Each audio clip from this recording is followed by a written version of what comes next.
Today is June 7th, 2014. Okay, good morning everybody. Okay, we will start with the homage to the Buddha.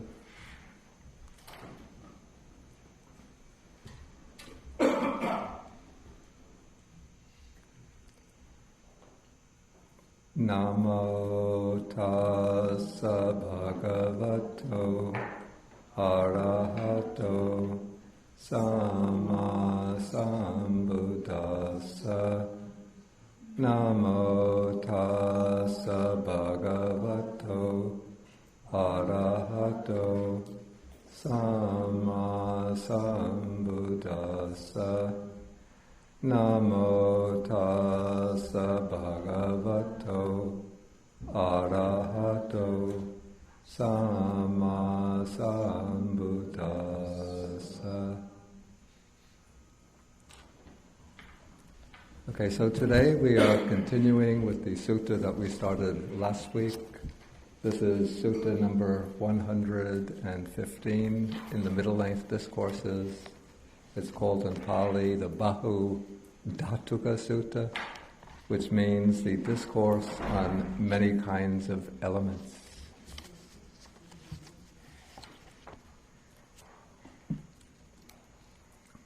Okay, just to sort of recapitulate,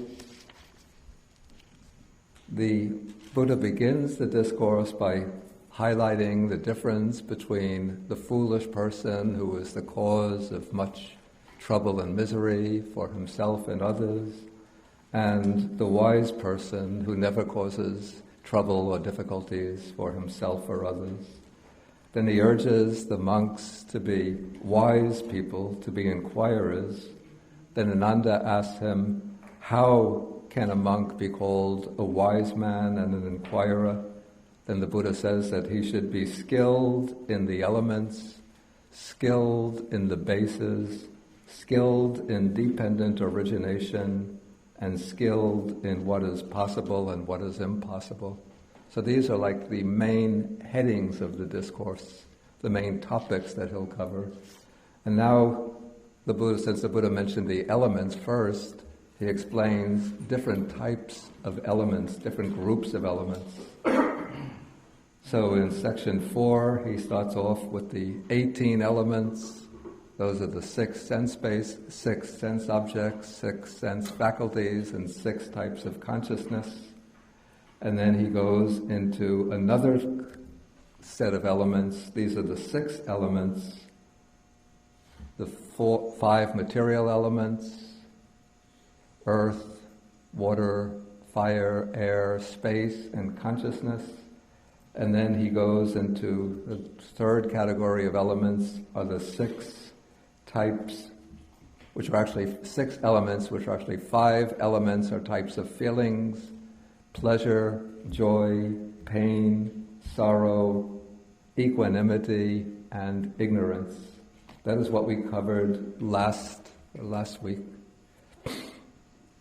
So now we come to section number 7, where Ananda asked the Buddha whether a monk can be called skilled in the elements in some other way. And then the Buddha mentions that there is such another way, and he enumerates another set of 6 elements. These are called, if you look in the text, the sensual desire element, the renunciation element, the ill will element. Then here we translated very literally the non-ill will element, but let's be a little less literal. We'll call it the goodwill element. So ill will versus goodwill. Then the cruelty element, which is contrasted with the non-cruelty element. Again, let's be a little less literal, and we'll translate this as the compassion element. And so these elements, if you're familiar with some of the other ways in which the Buddha expounds the discourse, expounds his teaching, does this remind you of any other set of categories or any other analysis that you've come across previously? Osmond? It sounds like a wrong view, right view for Very close, not exactly. for the Just go one step further. And then intention. Right, exactly. These correspond exactly to the wrong intention and right intention in the Noble Eightfold Path. So in the Noble Eightfold Path, we have the 8 factors: right view, right intention, right speech, right action, right livelihood, right effort, right mindfulness, right concentration. So if we just focus in on the second factor of the path, I think we could find it in Sutta 141.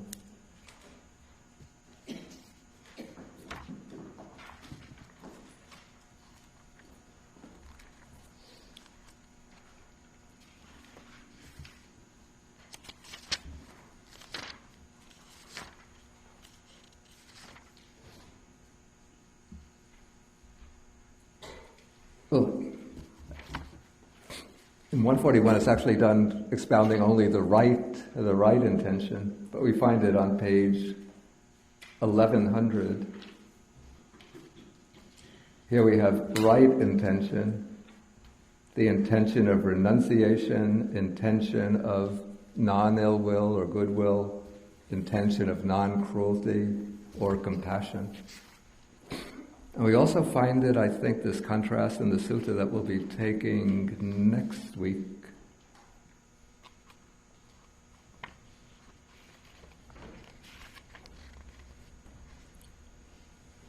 Exactly, on page 935.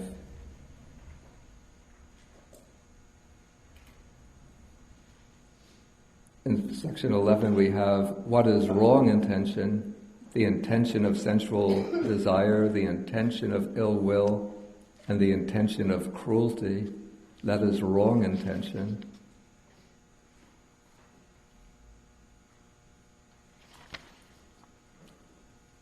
And then in paragraph or section 13 on page 935, starting at the very end, actually going over really to page 936, we have the intention of renunciation, the intention of goodwill or non-ill will, and the intention of non-cruelty or compassion. And so here in this discourse on elements, these types of thoughts, for some reason they're referred to as elements. It's a rather unusual designation for them. But we could more conveniently think of them as different types of thoughts. And these 2 types of thoughts fall into 3 groups which are opposed to each other. There is the intention of sensual desire, or thoughts of sensual desire, and then that is counteracted by the thought or the intention of renunciation, of giving up the objects of sensual desire.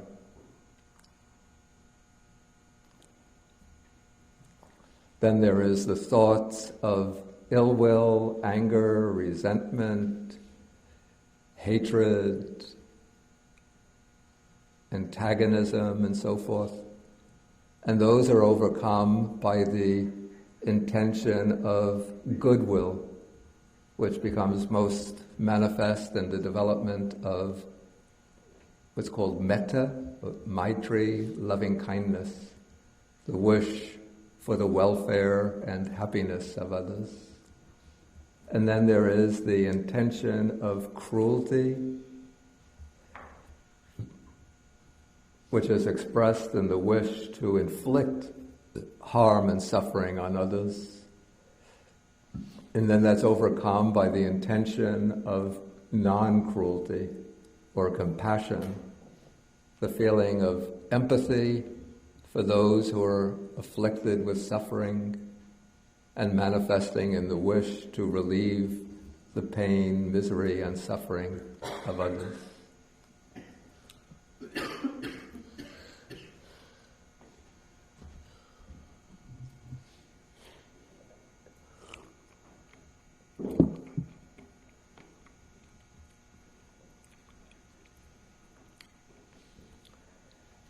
Okay, so this is a fairly basic It's a bit puzzling that they're called elements, but once you understand that here what's being pointed to by the word elements are these thoughts or intentions, then the meaning becomes quite self-evident. Okay, we can move on now to the next section. I'll take the next two sections, then I'll ask whether there's any questions. Okay, so after the Buddha gives this explanation, then Venerable Ananda asks whether there's another type of elements in which a monk can be skilled. And the Buddha says that there is. And then he explains that there are these three elements: the sense sphere element, the fine material element, and the immaterial element. And here it seems to me that this word dhatu in Pali can be translated in two different ways in English, whereas for some reason in Pali the two meanings overlap.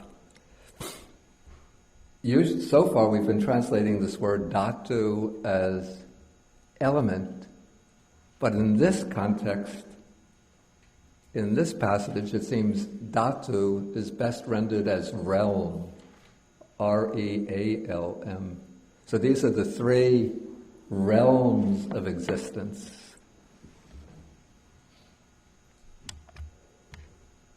We always have to be mindful that I'm a dog tied to a post. But unlike a dog, I can take my post along.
Okay, so these are the different spheres or realms of rebirth, the different planes into which beings can be reborn in what we call samsara, the cycle of birth and death. So this is the totality of samsara, and then it's divided into these three basic spheres or three realms. So we have the sense sphere, which is the sphere or realm in which experience through the senses is most prominent, and in which sensual desire is the main driving force of living beings. And so sometimes the sense sphere is also called the desire realm. And this includes 5 planes of existence. Starting from the bottom, there's the hell realms, Then there's the animal realm, then the realm of the afflicted spirits or hungry ghosts, then the human plane of existence, and then there's a number of heavenly realms, sensual heavenly realms.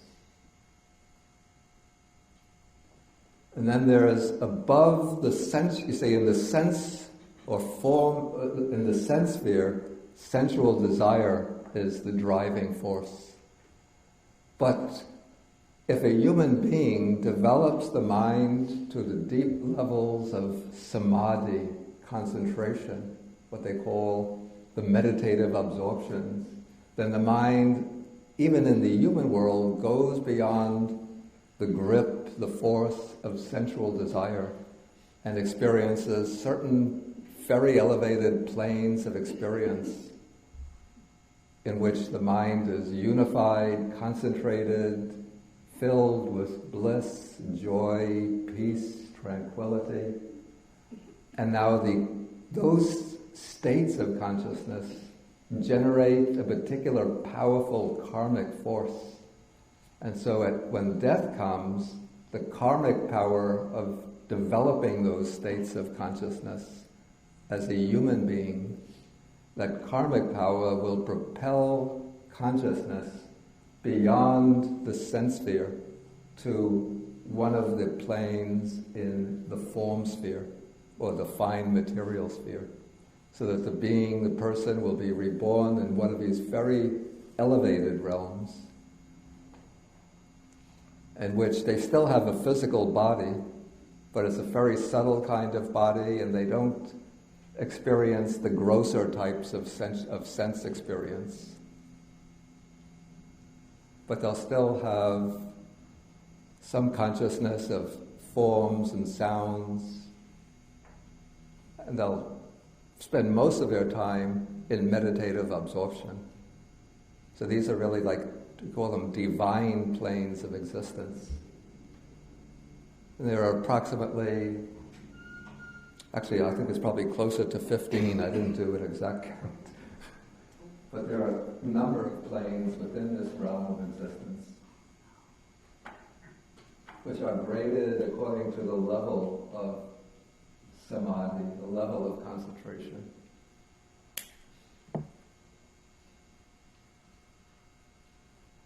And then, again, this is for a human being, by developing samadhi meditation even further, by strengthening the power of concentration, it's possible to go beyond even the levels of concentration that lead to the form sphere and to attain certain formless types of concentration. We meet these in the texts under the names the sphere of boundless space, the sphere of boundless consciousness, the sphere of no thingness, and the sphere of neither perception nor non-perception.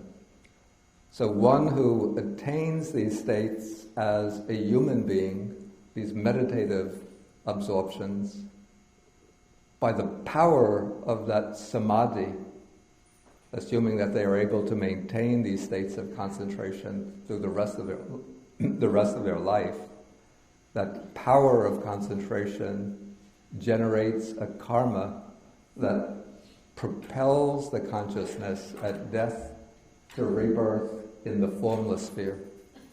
In the formless sphere, or immaterial sphere, there's no physical body.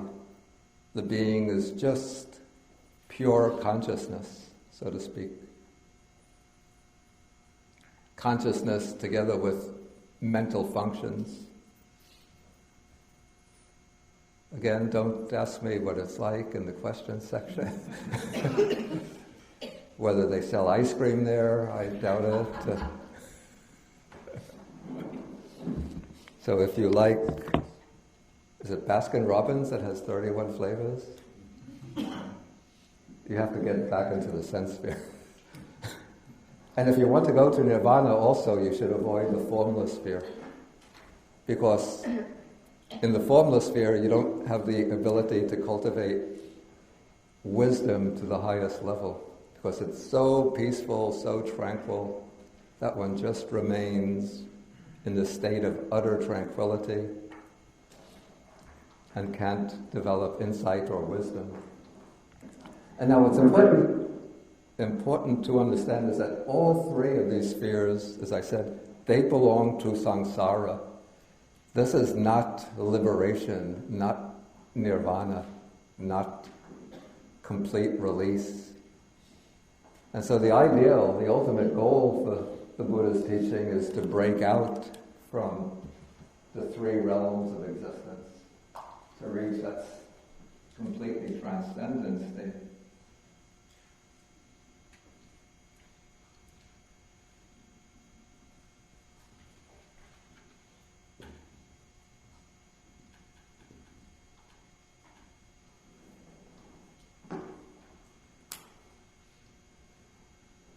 So, if one develops the power of samadhi, of concentration, one can be reborn in the form sphere, live there for many hundreds and thousands of years, but eventually that comes to an end and one can be reborn elsewhere. One can develop the power of concentration, one gets reborn in the formless sphere, and one lives there for 20,000, sometimes they say 20,000 aeons, really long period. And so one is, without a body, but one is sitting there, in a sense, absorbed in this perfect bliss and tranquility. Then 10,000 aeons pass, 15,000, 18,000, 19,000 aeons, and now the sort of the ticker, the clock, like on the scoreboard, on the baseball, the football games, it's going down, down, down till it gets to 24 hours, 12 hours, 6 hours, 3 hours, 1 hour, 59 minutes, 10 minutes, 9, 8, 7, 6, 5, 4, 1 minute, then the second ticker starts, 60 seconds, 30 seconds, 20 seconds, 10, 9, 8, 7, 6, 5, 4, 3, 2, 1, bing! What's going on? Whoops! Where am I? Then 9 months later, wah, wah! Mommy, mommy. Then 5 years later, Tommy, come, we're going to kindergarten. Then high school. Then have to apply for college admission. Then graduation day. Then have to search for a job all over again. Okay, so the aim is not to be reborn in one of these higher spheres, but liberation. Okay, so these are the three realms that's mentioned here, the three types of elements, which we also call realms. And then Ananda asks whether there's another way in which a monk can be called skilled in the elements. And then the Buddha says that there could be, and then he mentions that there are these two elements, the conditioned element and the unconditioned element. And these two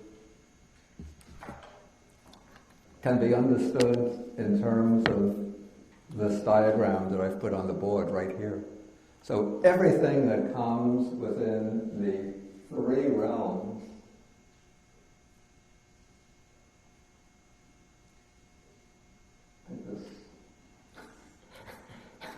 this marker is falling from the form realm down into the garbage bin. So I recycled it.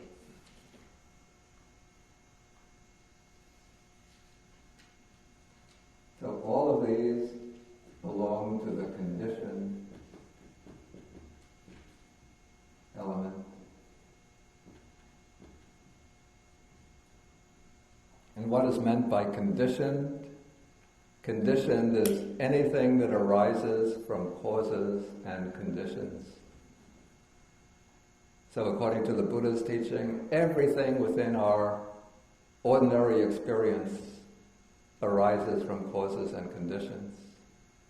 Not only everything that arises within our experience, but we ourselves, the experiencer, arise from causes and conditions. So the body comes from causes and conditions. It came from, at the most basic level, or the original level, the union of the sperm with the egg. Then it was nurtured by nutrition, and now we exist. The body exists dependent upon food, air, water, particular type of climate. Every whole bundle of conditions support the body. And all of the mental experience depends upon conditions, upon objects, sense faculties, and so forth. So everything within experience, normal experience, is conditioned. But beyond the normal experience, there's one thing which is unconditioned, and that is nirvana.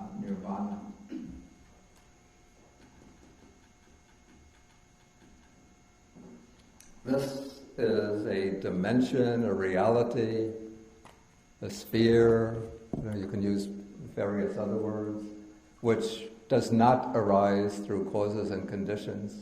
So it's ever existent. It's described by the Buddha as unproduced, without any becoming or change, without any origination, and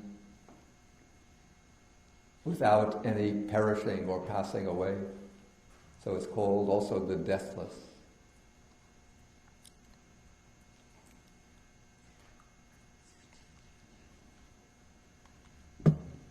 Okay, now that we've gone through these three sections on the elements, now I'll ask whether there's any questions. How does karma play into all of this? Okay, karma, you mean into this scheme of the elements? This construct of causes and conditions. Yeah, well, karma is one of the primary causes and conditions. So karma is, what is karma, what they call karma? Karma is actually volitional action which is motivated or driven by intention, by purpose. And so the intentions, our intentional actions, create this force called karma. And then karma is what, at the initial level, is what brings rebirth into one of the spheres of existence. And then other accumulated karmas in the course of life, other karmas that have been accumulated will then bring results, particular results in the course of life. And as we go on in this sutta, we'll see that there's analysis or distinctions made in the different types of karma. Thank you. Yes, please. If we have this mobile microphone.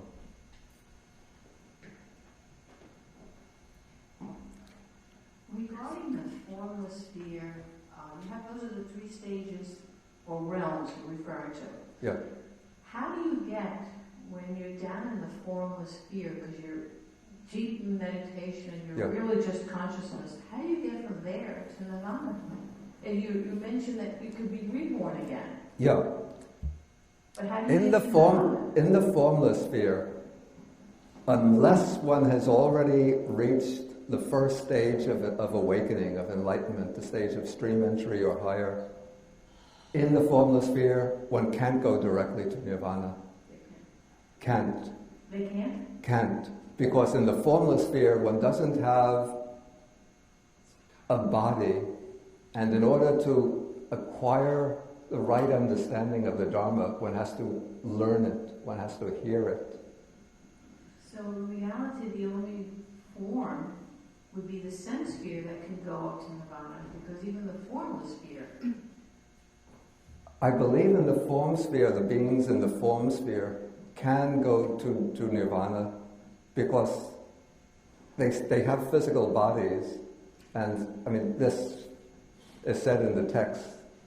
I leave it to people whether to believe or not. But when the Buddha is giving discourses, the beings from the form sphere, invisible to human beings, but they can be around listening to the Buddha or some of the great masters teach the Dharma. And so they're able to hear it and to reflect on it and contemplate it. And so they could reach the stages of awakening within the form sphere. But the most powerful one to be able to get directly to nirvana is in the sense sphere. They say that the sense sphere provides like the strongest conditions because in order to reach even the first stage of awakening, one has to have some understanding of the extent of suffering, of dukkha.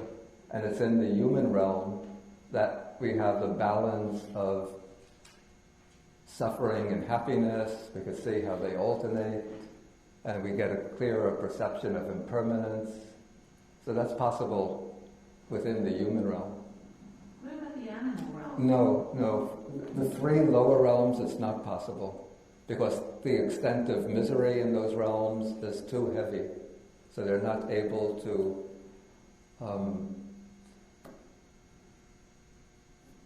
they're obsessed with the idea, especially like the hell realms, the realm of the hungry ghosts, the tormented spirits. There's too much pain and misery, and so they're just concerned with getting out of their misery. So by getting out of the misery, they actually then kind of like purifying down there before they get to the point where they can come back as a sense sphere, then be able to get to nirvana? Well, they're sort of experiencing the results of their karma in those realms. And then when they finish, when they exhaust that karma, then they can come back into the human realm.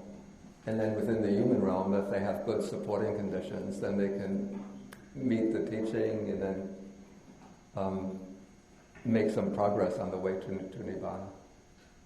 But it's always said that the human realm, and then above the human realm, there are some heavenly realms in which there's sensual experience. That these realms are more favorable than, let's say that the human realm is said to be the most favorable. In the heavenly realms, often those beings get swept away by their attachment to their intense sensual pleasures. Johnny? Is there any volition formation in the formless sphere? Yeah. When they go into these states of deep meditation, they're creating volitional formations in that state. And also they come out from that deep meditation and then they have volitional activities there. Of course, I don't know what they're like because it's beyond my own personal experience. But this is what is said in the text. Sandy? The sutras emphasize the word sees here. Can you explain a little bit more detail about this word sees? Sees the element. What does it mean by sees the element?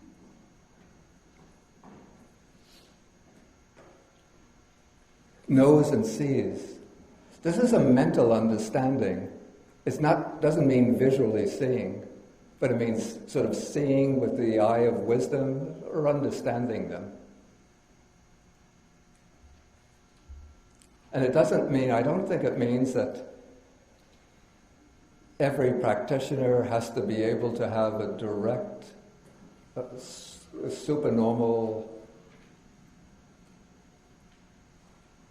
direct visual experience of the beings in the form realm or the formless realm.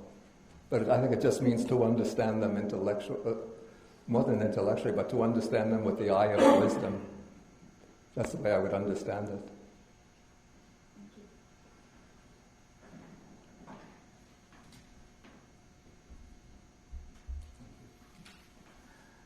What's the reference material to get the details, like for all the spheres, 15 planes, 4 planes? Is there one book or is distributed over 20 volumes?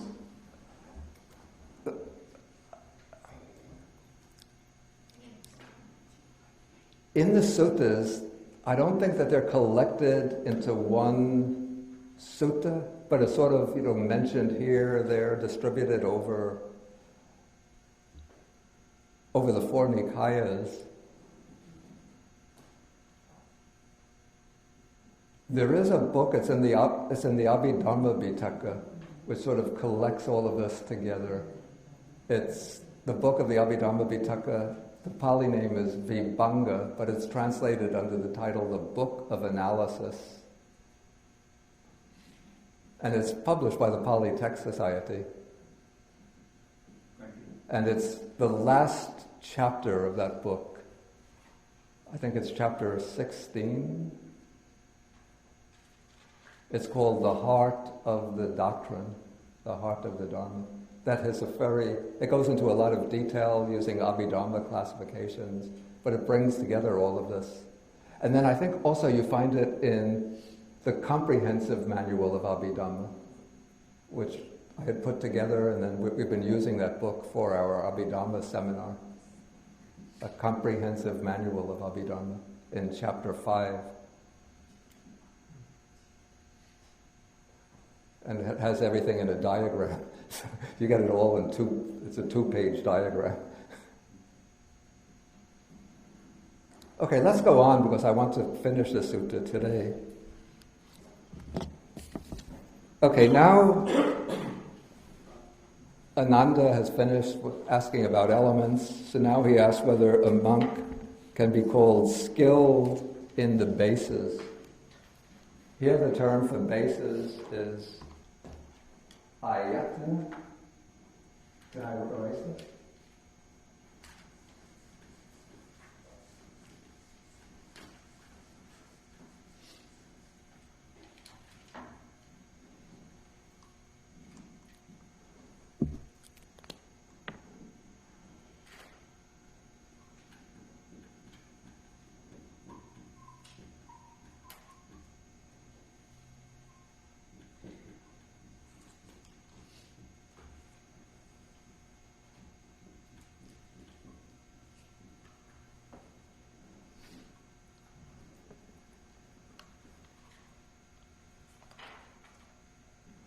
Okay, so these are the 6 bases for conscious experience.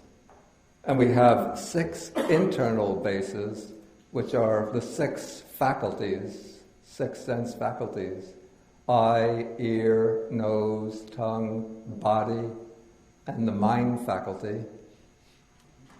And then 6 external bases, which are their objective realms: visible forms, sounds, smells, tastes, tactile objects, objects of touch, and mental objects, or mental phenomena, dharmas. And so these actually were pretty much we already covered under the elements. For some reason, the Buddha takes them out from the 18 elements and has a separate set of categories called the 12 bases.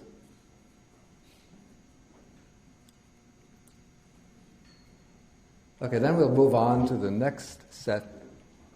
The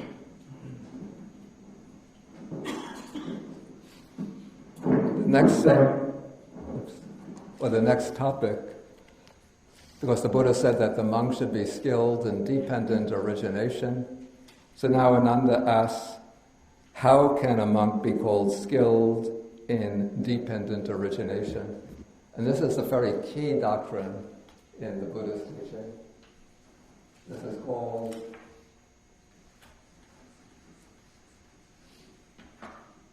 in Pali it's called Paticca Samuppada.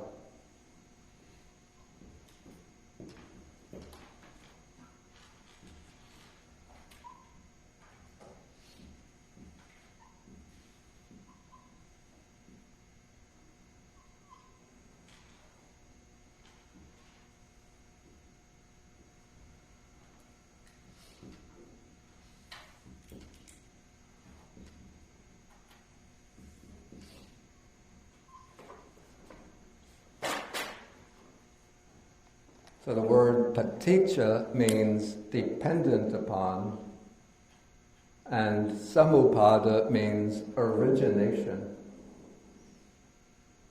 Arising, but it suggests a complex process of arising.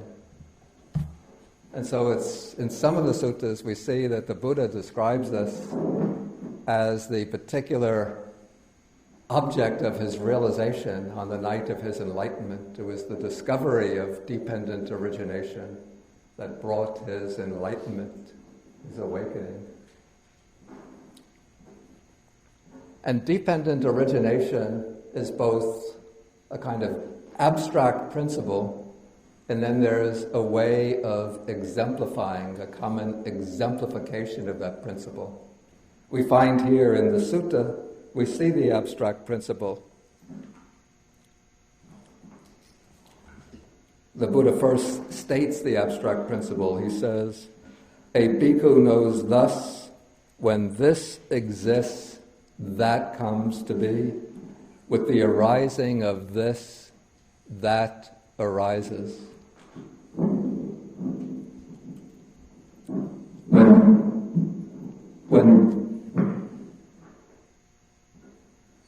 When this does not exist, that does not come to be. With the cessation of this, that ceases. So the dependent origination means that any phenomenon, anything that exists, comes to be in dependence upon certain conditions. For something, we call this Y to arise, something else, its condition, X, has to arise.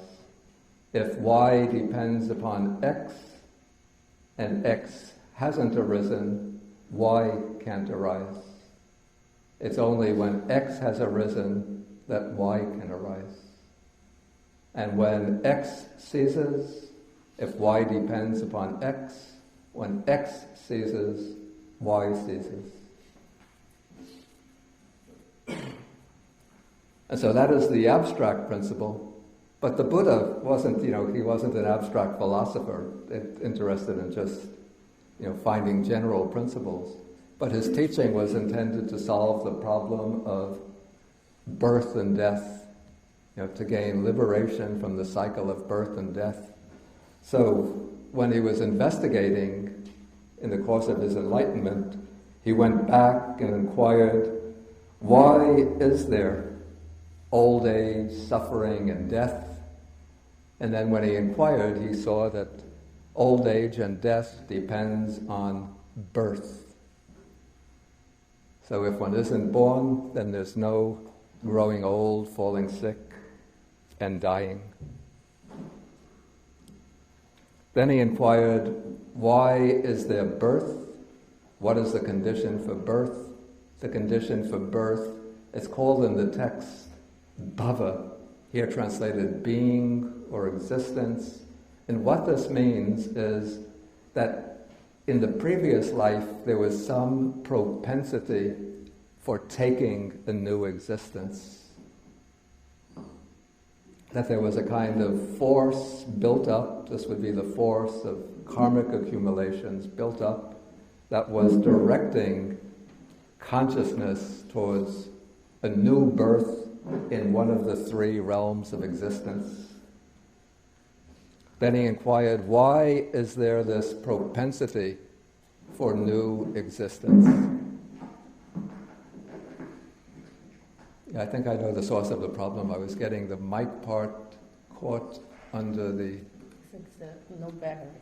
No, it's not there's no problem with the battery here. Oh. It's not the battery. This thing was getting caught under my robe. I just have to keep it out.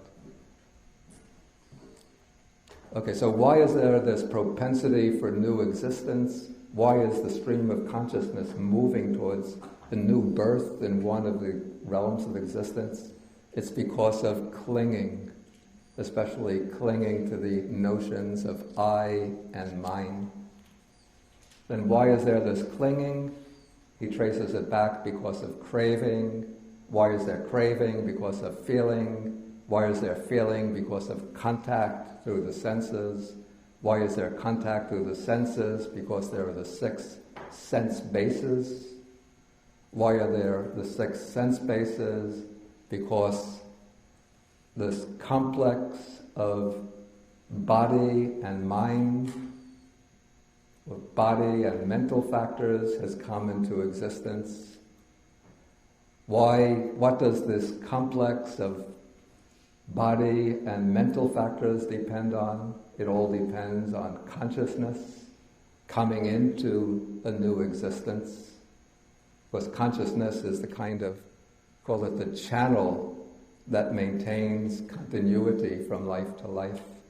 Why has consciousness come into a new existence? Because of the volitional formations, the volitional activities, the various activities that have created karma. And why do we engage in these volitional activities, particularly those rooted in the mental defilements? That is because of ignorance. So that's a very concise explanation of dependent origination. Since we have a lot of topics in this sutta, I don't want to give a detailed account of dependent origination here. I've already done it in relation to several other suttas. So this is just a general overview, a quick overview of dependent origination. Okay, so then that is the side of origination. But then there's the side of cessation. And so to end old age, sickness, and death, one has to stop the process of birth. To stop the process of birth, one has to, basically, to put it very concisely, one has to put an end to clinging, craving, and ignorance. Those are the driving forces that underlie the round of rebirths.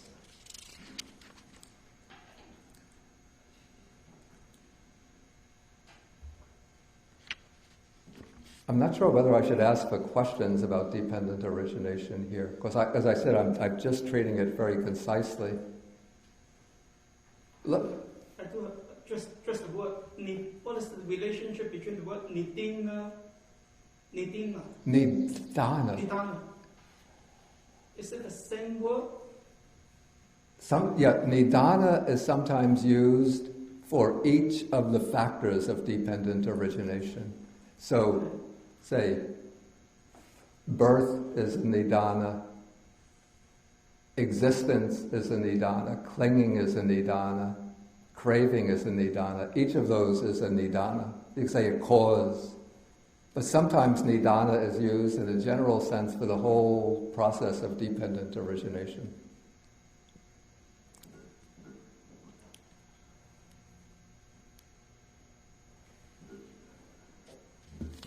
Okay, now I want to go on to the next section, which is that called the possible and impossible.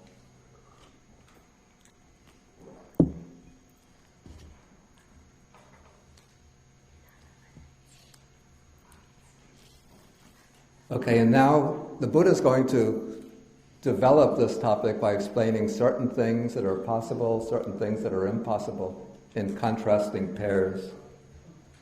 Okay, so he begins with certain things that's impossible for a person who possesses right view. And this is referring to a person who has the world-transcending right view. This is not just a right understanding of the Dharma, but who has actually seen the truth of the Dhamma through direct experience. A person who has made the breakthrough to realization. It's not necessarily the person, the arahant, the one who has reached the end of the path, but this is the person who has entered upon the irreversible path, a person who has entered into the stream and can never go back to the level of a worldly person. So such a person could never treat, or better to render, regard any formation, any conditioned thing as permanent. That is impossible. but it's possible for an ordinary person to regard things as permanent.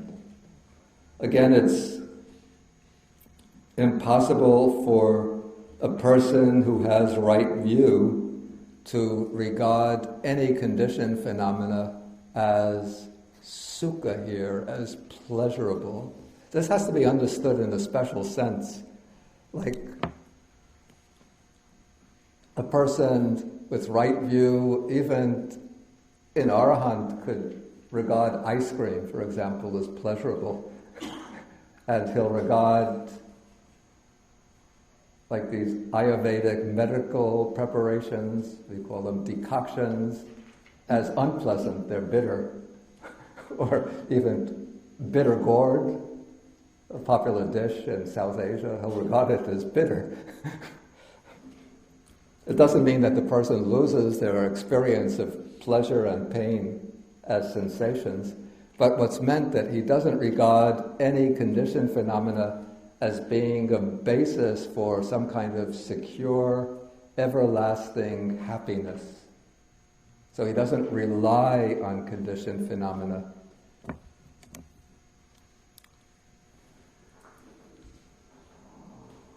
And then the third type of impossibility here is that such a person with right view will not regard any phenomena as being his self or herself, as being a truly existent self. So they look upon the five aggregates as being just this collection of aggregates, but they understand these five aggregates, body, feeling, perception, mental activities, consciousness, as being not mine, not I, not myself. Even a person at the lower stages of enlightenment will still have some intrinsic clinging to the five aggregates. So sometimes they'll act as if they're taking the aggregates to be mine and I. They could have some pride. Sometimes can be a little conceited and look down at others. They might have a little craving left for possessions. But when they step back and reflect, then they realize that all of these things are really unrelated to a self, not related to a self. And so they can easily become detached from them.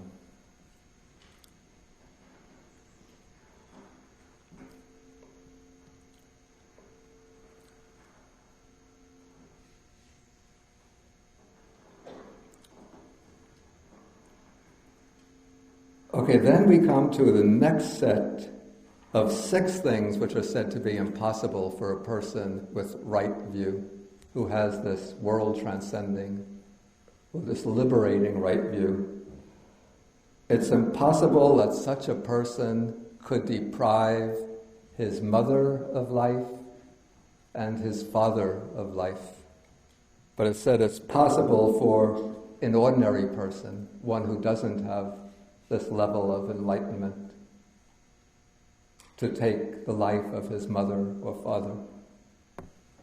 It seems that this is quite a remarkable statement, because even all of us, we would never think of harming our mother or father, but until one reaches that first stage of enlightenment, there is always that possibility, that potential in the mind.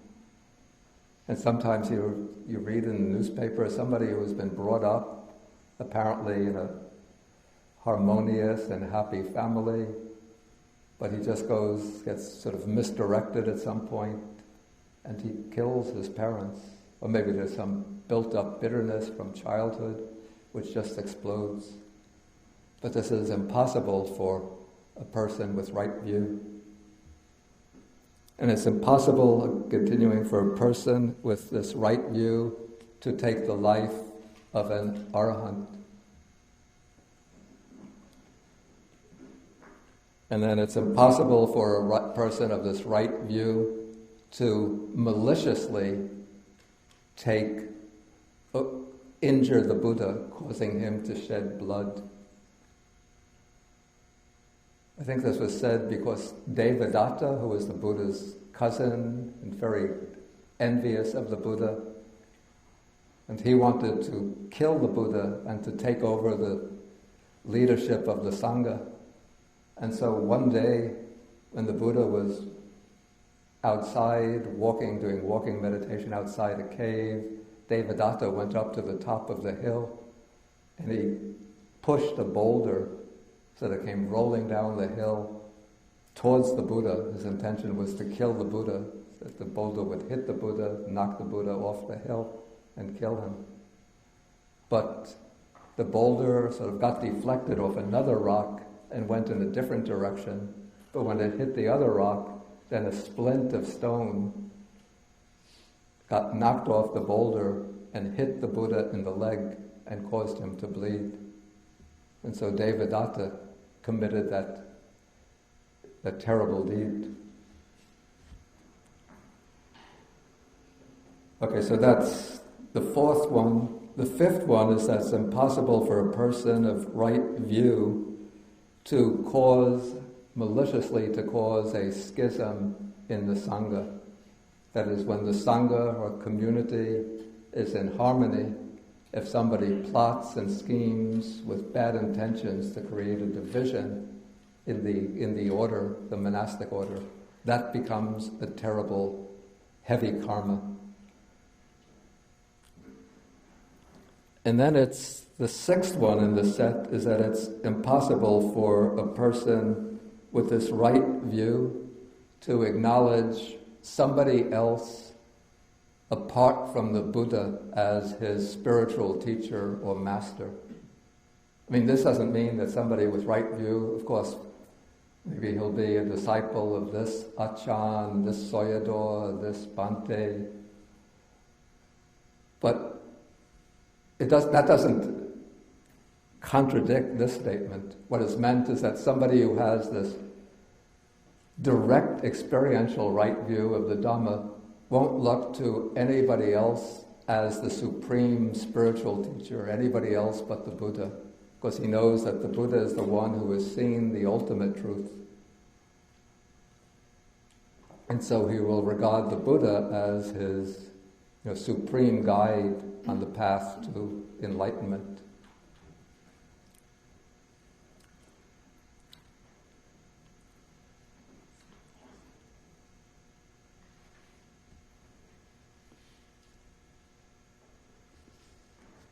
Okay, maybe at this point I'll ask whether there's any questions before we get into some of the more controversial areas.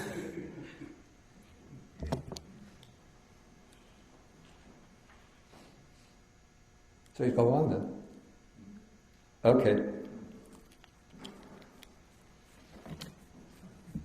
So now, next one, he says, it's impossible, it cannot happen that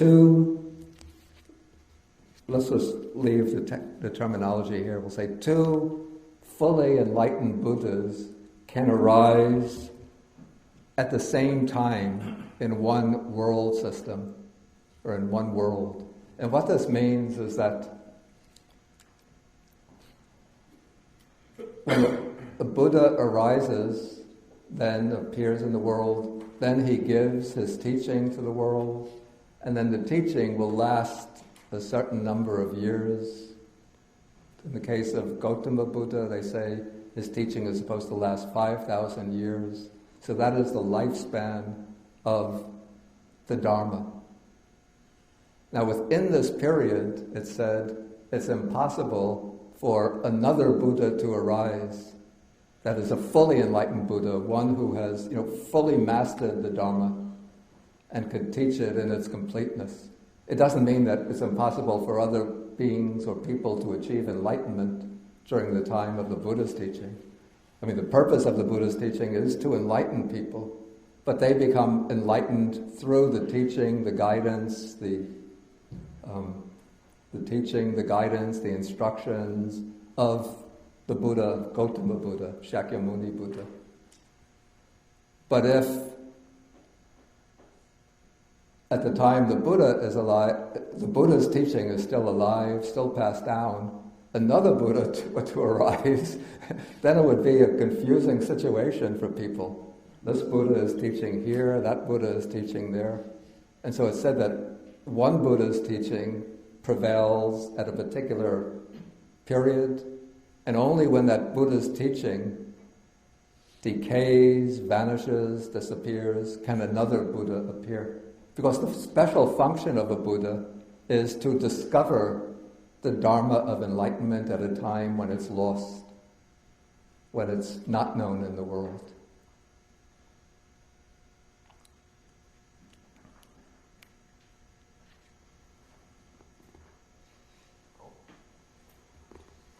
Okay, then the next is, it's said that it's impossible that for two wheel-turning monarchs to arise in the world at the same time. This is the wheel-turning monarch is the ideal ruler of Buddhist tradition. He's the one who unifies the world under the reign of goodness, virtue. And from a historical point of view, one would say that it's a legendary figure, since we don't have any examples in historical memory of a wheel-turning monarch.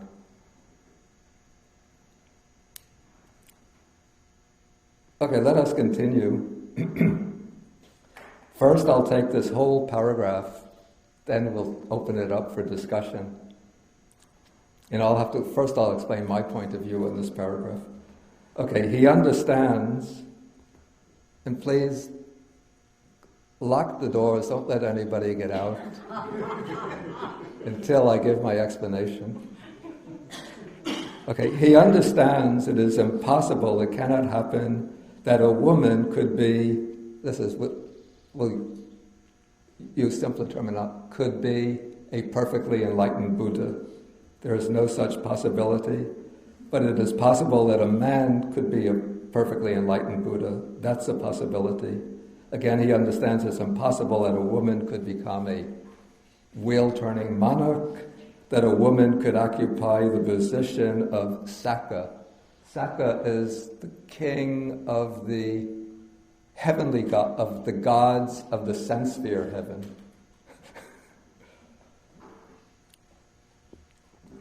It's impossible that a woman could occupy the position of Mara. Mara is in Buddhist tradition, he is called the evil one, the tempter, the one who tries to prevent others from attaining enlightenment. And it's impossible that a woman could occupy the position of Brahma.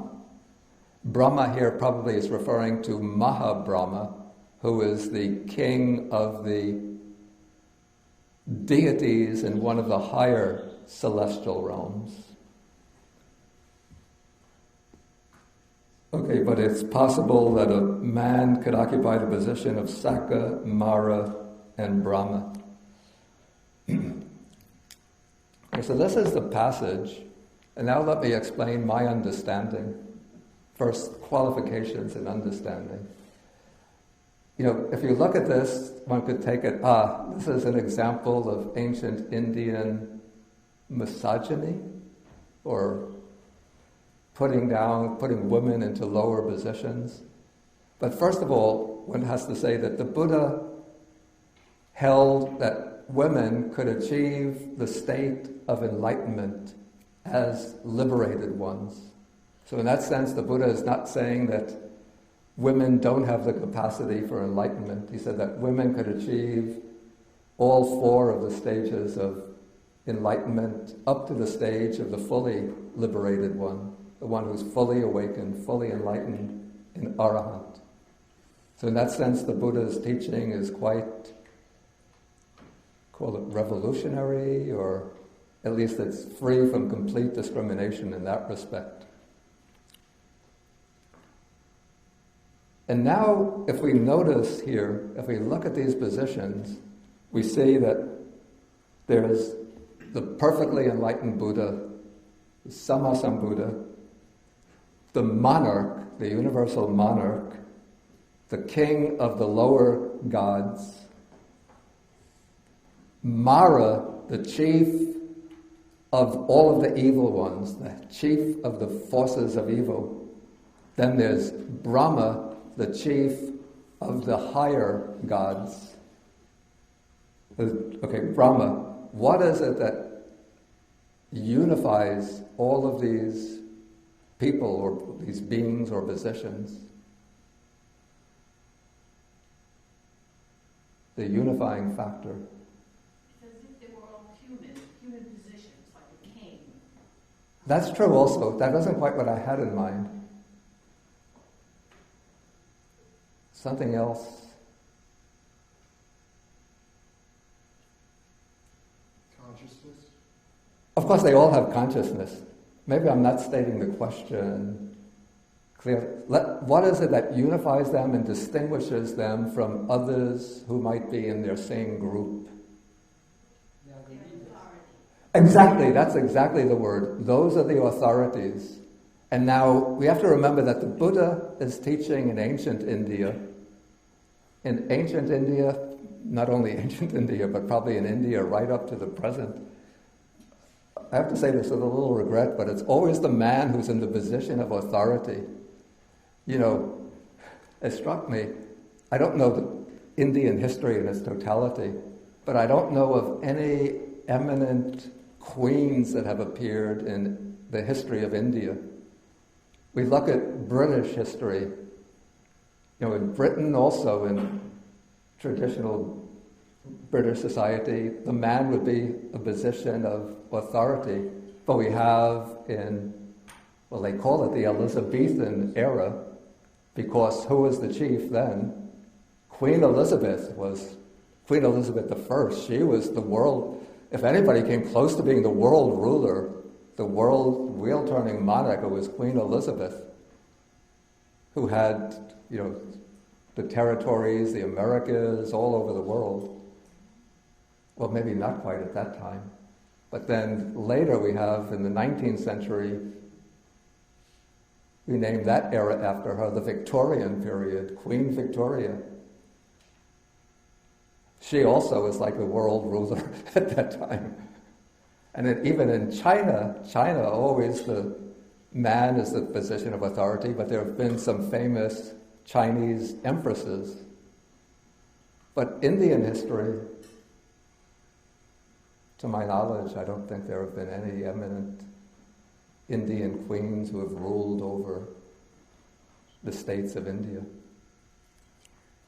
And so it's the authority that is being stressed here. And so this doesn't mean that a person who's a woman now,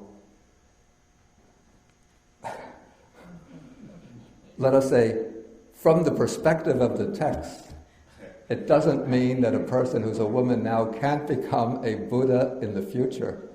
But from the perspective of the text, as she's developing towards becoming, if she forms an aspiration to become a perfectly enlightened Buddha in the future, one who's going to discover and expound to the world the path to enlightenment, along the way,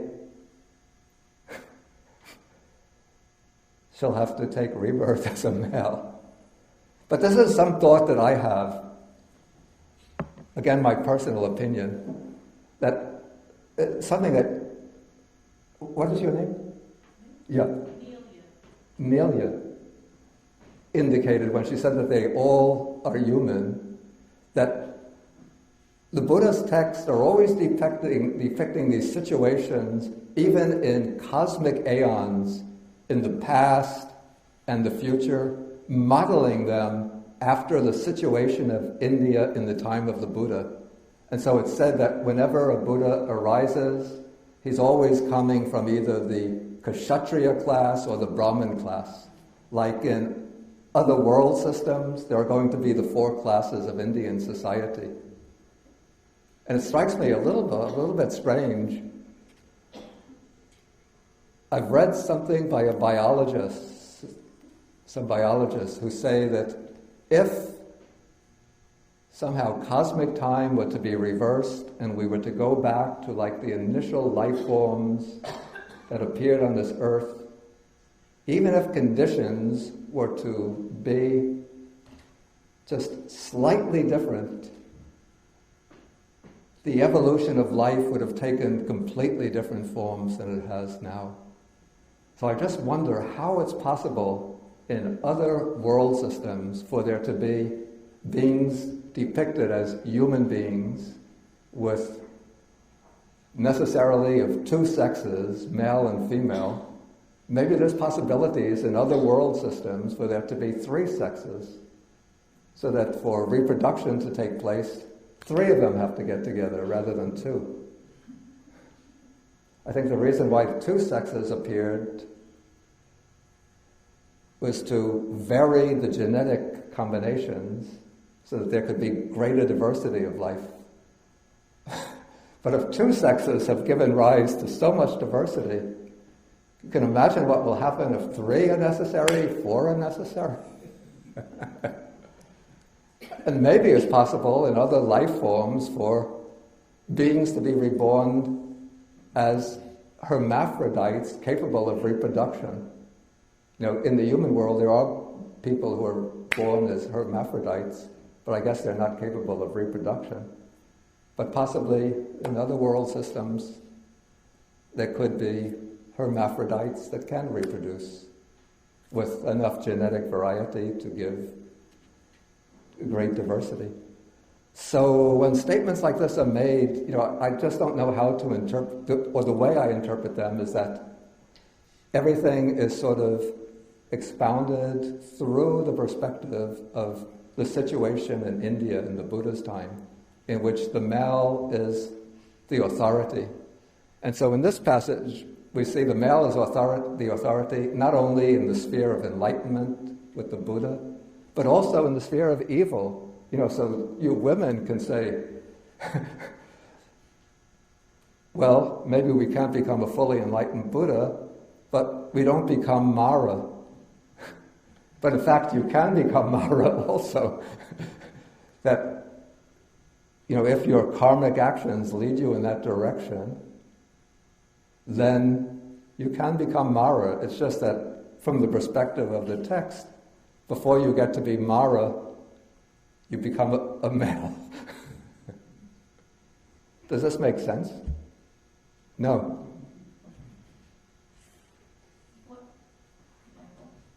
What if the next Buddha that will be born Yeah. is not from India, but from a country like, say, America, where women may eventually become presidents? Then you may have a different perspective at that point, as compared to when this says women cannot become Buddhas. Yeah, yeah. Again, I don't have some super normal ability to understand all of these passages and to make pronouncements. But all I could say again is that, you know, this is given from the perspective, the background of India in the Buddha's time. In fact, in the commentaries, I believe it's always said that Buddhas always arise in Jambudvipa. Jambudvipa is the Indian subcontinent. But, you know, in other world systems, you know, this world is going to collapse at some time. Other world systems are going to arise. You know, assuming that they're going to develop to the point that they could sustain intelligent life, they're not going to have in India. So I saw a hand there. And I think, you have, okay, Ravi then. I think a lot of emphasis is given to the gender. I believe in the Chinese tradition and also some other tradition in nature. I think you're not getting you're not speaking into the mic part itself. In nature, as people grow older, they become gentler and normally kinder. Maybe the ladies also gentle, maybe a little kinder sometimes. But how I see it is that very often when it comes to a higher level of mental and spiritual development, the gender is not important at all. In fact, I agree with that too. Now, if you look at Kuan Yin in the Mahavira tradition, you can't say that it's a man or a lady. You know? Actually, it's not the body that's important. Yeah, yeah, It yeah. is a teaching and it's so Yeah. people and also in Buddhism, it's, Yeah. the order of nuns was the first one Yeah, where women were recognized was in Buddhism. yeah, that is so, yeah, yeah. In the whole world, I mean, that is the first time. That's what they say. Yes, Because yeah. established order was never in any other religion. There was no established order for ladies, you know. Okay, thank you. Okay. Annie had a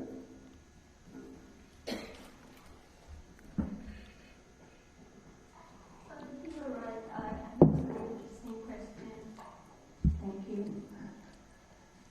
And the Lotus Flower Sutra, Lotus Flower Sutra, yeah. in the chapter 12, and one of the bhikkhu also asked the same question Yeah. because it is possible and impossible. Yeah, And at the time, Manjusri Bodhisattva, he was come up to talk, and then one of the bhikkhu was asked him, usually what are you preaching?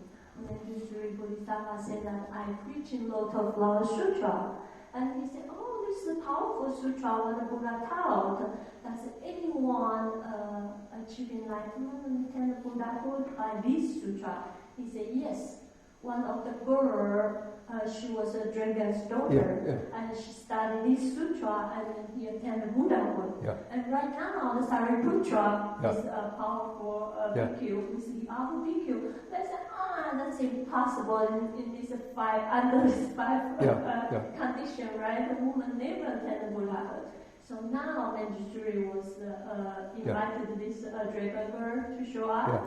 She was show up, and then she offered a pearl to the Buddha, and then it's so quick and fast, just like a second. And she asked Sariputra, does the Buddha accept this pearl soon enough? She said, yes, it's so quick. She said, you can see this. Just in a second, she turned to a Buddha and then go to preaching the Dharma. And then now the Buddha proved that it's true. And then, but a lot of bhikkhu in that time, they still think that this five condition is real, right things. The Buddha, only the man, not the girl, not the woman. So I was very happy for this. Because then bring every woman, every one of us, think, oh, we still can cultivate, we still can attend the Buddha one day, right? Yeah, so I think this is, it seems at this point it was somewhat controversial in certain periods, In this chapter, the Sariputra still satisfied the different conditions, say that, oh, the women never, and the men just to reprove that, and I agree with that. Thank you. Any other comment, question? Anybody want to give their point of view on this issue?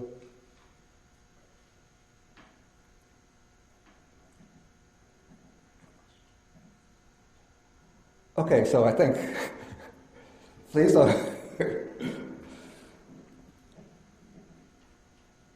recognize that the text has to be understood against its historical period.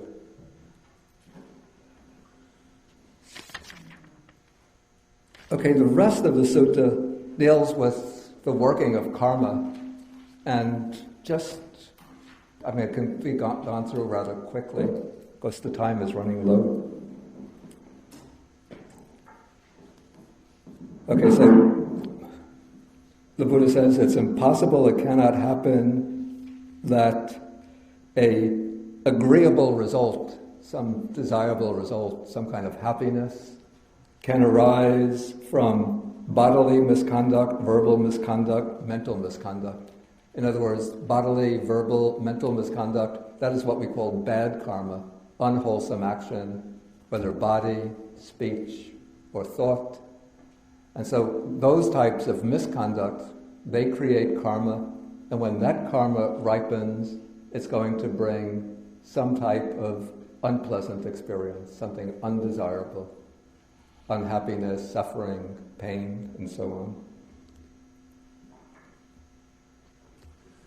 So that's paragraph 16. 17, it's impossible that an undesirable, disagreeable result could be produced from good misconduct of body, speech, or mind. So in other words, when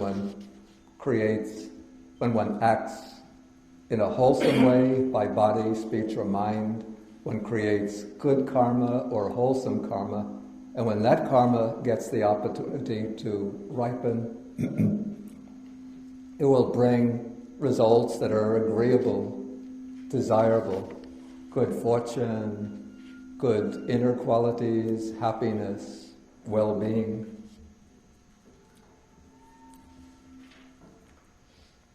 So those are, you call these paragraphs 16 and 17 are dealing with the direct results of karma in terms of its ripening. Paragraphs 18 and 19 are dealing with the rebirth potentials of karma.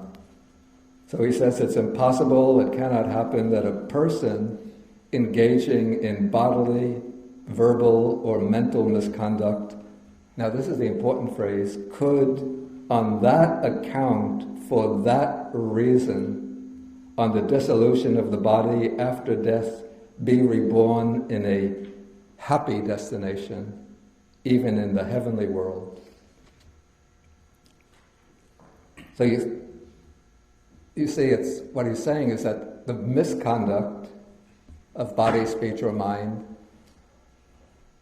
when it produces its rebirth result, it will produce a rebirth result in the lower realms, one of the lower realms. But it's still possible that a person who engages in misconduct of body, speech, or mind could be reborn in a good destination, in a happy realm, but not because of that misconduct.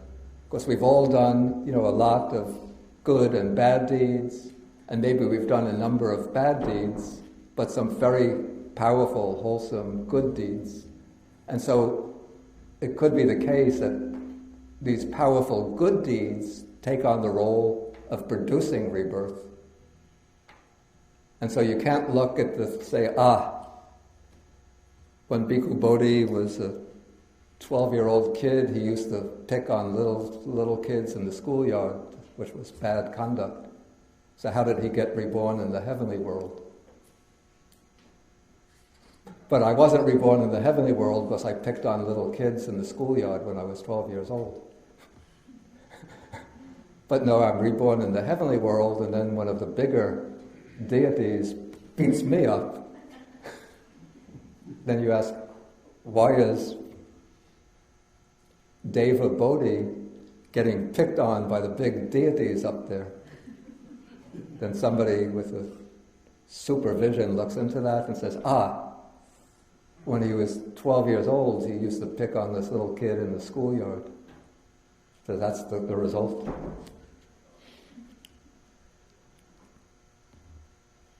And so the bad conduct of body, speech, or mind, when it takes on the role of generating rebirth, it brings rebirth in the lower realms, the bad destinations.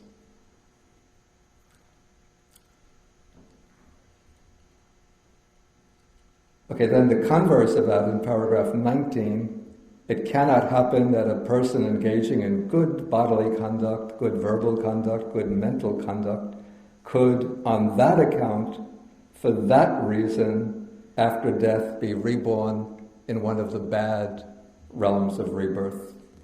There is no such possibility.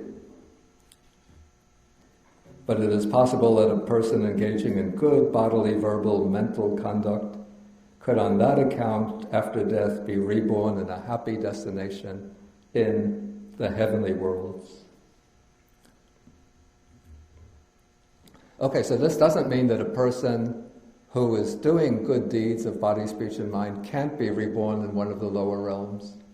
But if he's reborn in one of the lower realms, this is because of some unwholesome karma that person has done. So it could be that maybe a person has committed murder, then he has a change of heart, and he does a lot of good deeds, maybe becomes a philanthropist or something like that. And so this person maybe then gets reborn in a lower world, maybe even in hell. Now, the reason why that person is reborn in hell, it's not because of the good deeds that they've done, but because of the unwholesome karma. So that unwholesome karma could, if it's really powerful, it could lead to the rebirth in hell. But the good karma is still there, and maybe it will bring some relief from the suffering in the lower rebirth. Like, to take an example, very concrete example, it's said that to be reborn as an animal, it's the result of an unwholesome karma. But there's a big difference between if one is an animal living out in the forest, always in danger of being captured by a bigger animal and eaten.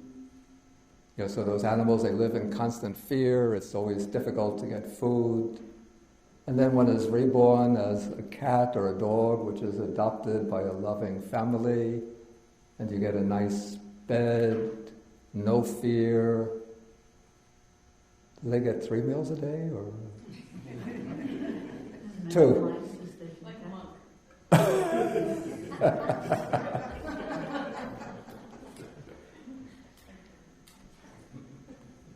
And then that good karma also, it can, after the bad karma wears off, it can come to maturity and then produce good results or a good rebirth elsewhere.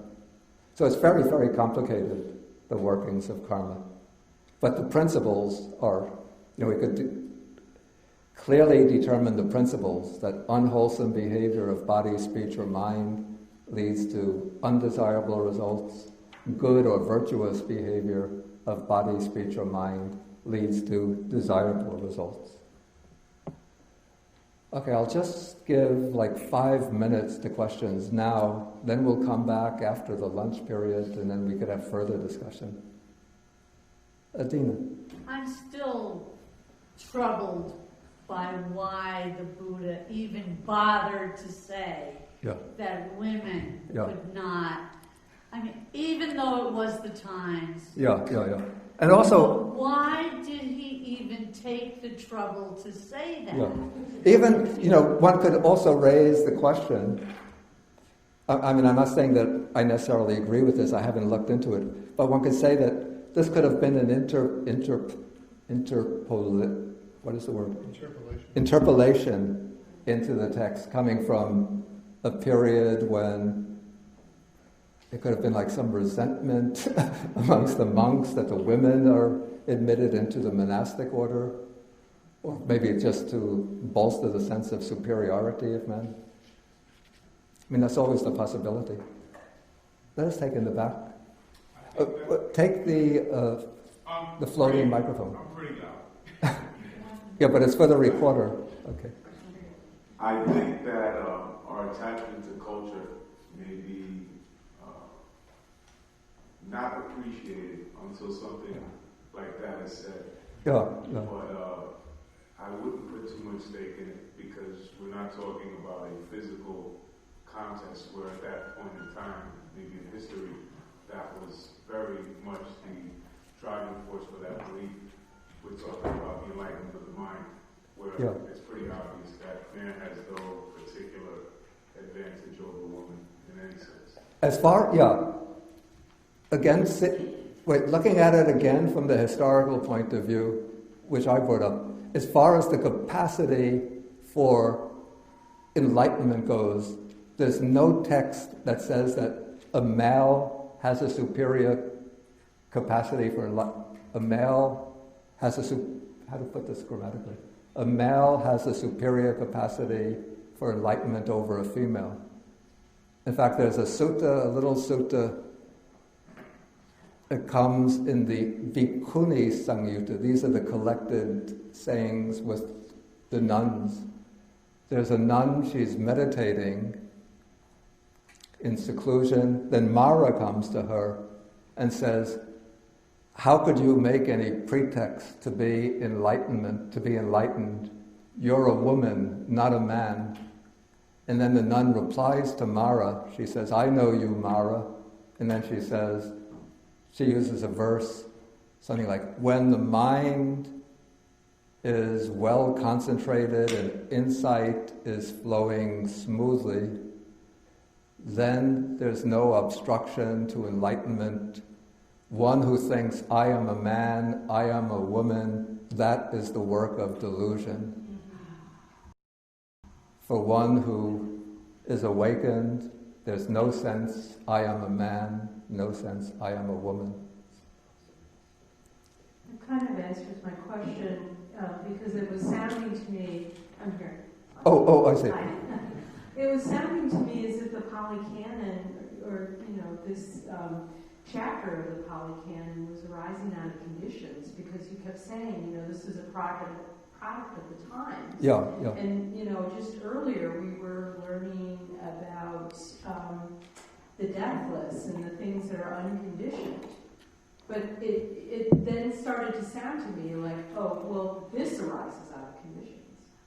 So it seemed. Yeah. Like this is historically conditioned by the period. And as I said, within that period, the main point here is that the male is the figure of authority.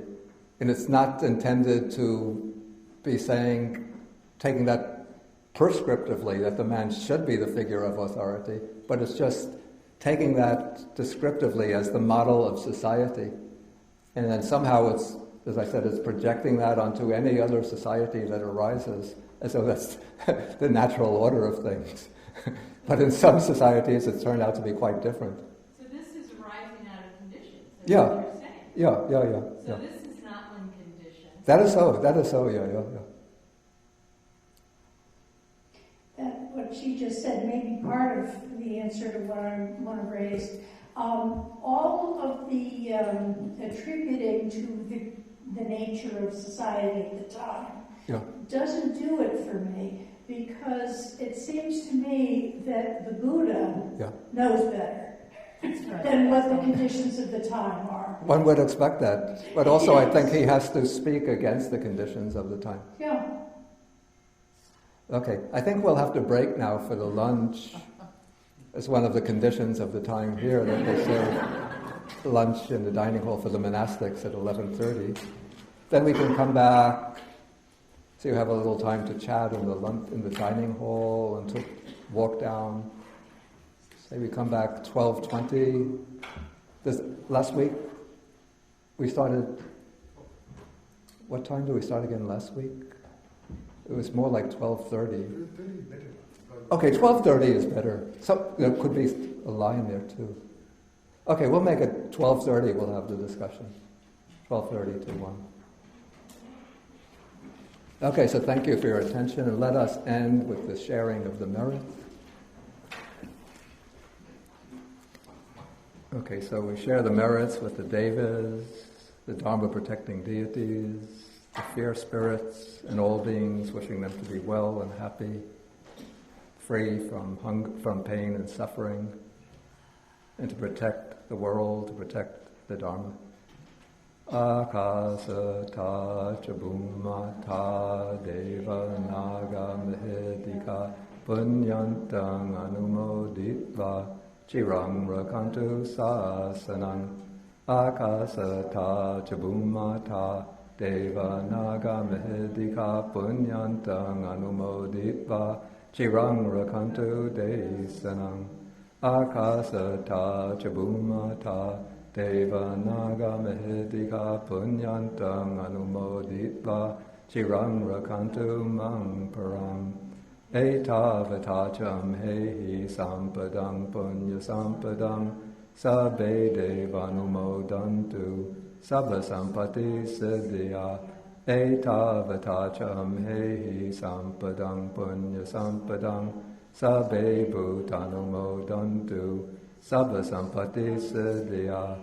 Etavata hehi sampadang punya sampadang sabbe satanumodantu sabba sampati siddhya.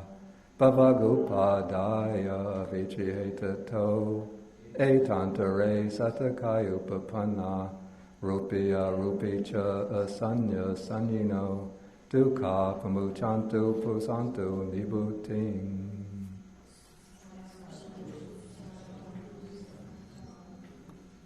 Okay, next week we'll have the class and we will go to Sutta number 117. This is actually very important, very interesting sutta called the Great 40. It gives a kind of detailed analysis of the factors of the Noble Eightfold Path. Okay, we end with the 3 half bows to the Buddha.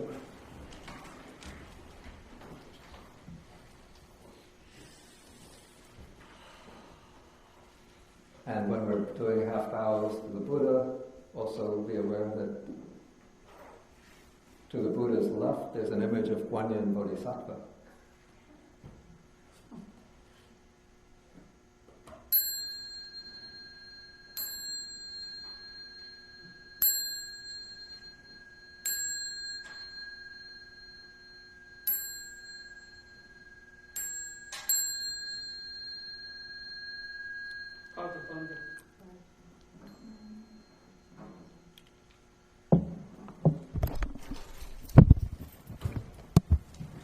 Yeah. But not necessarily know who is arahant. Yeah. So my question is, it is impossible for a person to kill an arahant. Does that mean because the person with the right view, directly experience with right view, not necessarily know who is an arahant? Yeah, of course. So does that mean comically he won't have the conditions? I see. I mean, if he kills a person, the person is an arhat, but he doesn't know that he's an arhat. No, because it's impossible for him to kill any arhat. Yeah. So does that mean karmically he won't kill anyone who is an arhat, even if he doesn't know that person? Or another related question is, relevant question is, does that person kill at all? Any person? Okay, so these are 2 questions.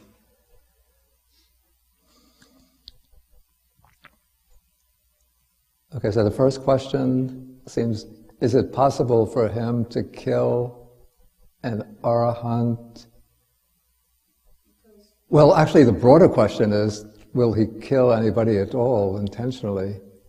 And my understanding is that I haven't come across in the text anything that says that it's impossible for a person with right view, a stream enterer, that it's impossible for them to kill any human being at all. But what is said is that the person who has the right view follows or conforms or accords with those virtues which are dear to the noble ones without any breach or blemish.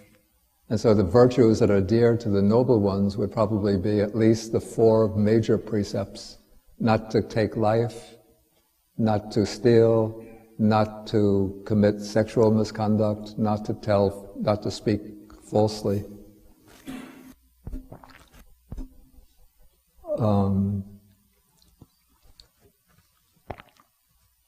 Now it seems that it's not said that such a person is incapable of taking life, but it seems to me that a person who has the right view will not kill another human being. And I think the reason why it's not said that such a person is incapable of taking life, because the person, suppose he's reborn as a human being, maybe as a little boy before he comes to become acquainted with the Dhamma, maybe, just possible, maybe playfully he'll kill insects, but I just don't think that he'll kill another human being. I think that would be impossible, in my understanding. So what's the purpose of singling out? Yeah, the way it's explained, it's not explained within the sutta itself, but the commentary says that this particular case is singled out in order to show how blameworthy or unreliable the state of a worldling is, that a worldling is incapable, that a worldling is capable even of killing his mother or father, whereas a person with the right view, a noble one, is incapable of killing his mother and father. But it seems to me that somebody who has, as I said, reached the stage of stream entry just would not kill another human being. And I don't know any, incidents mentioned in the text which speak about a noble one killing another human being. The noble one accidentally, not knowing.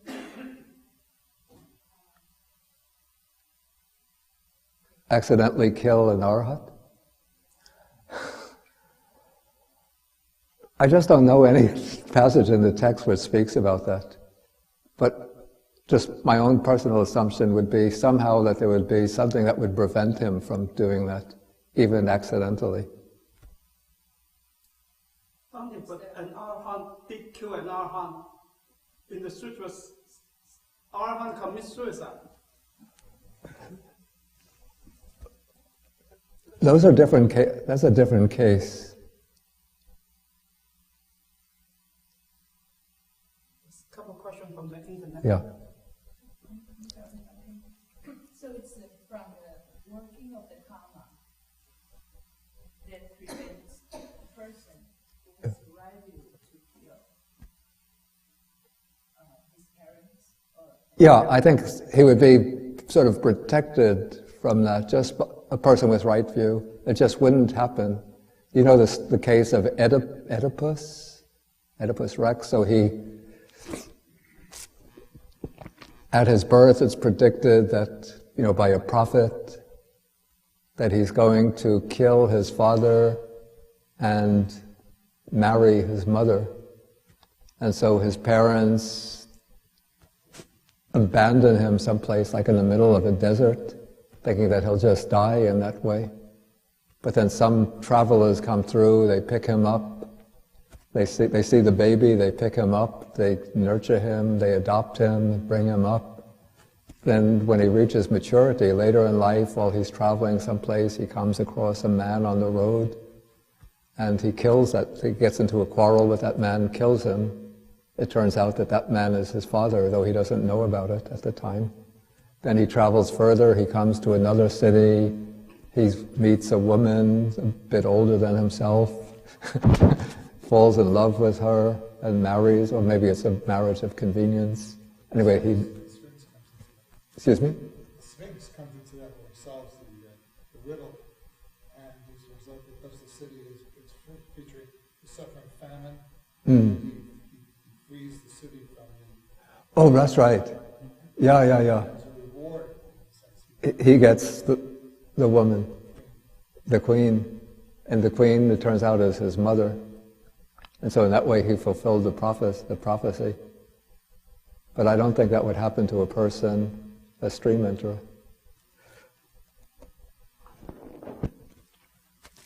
No, I got it.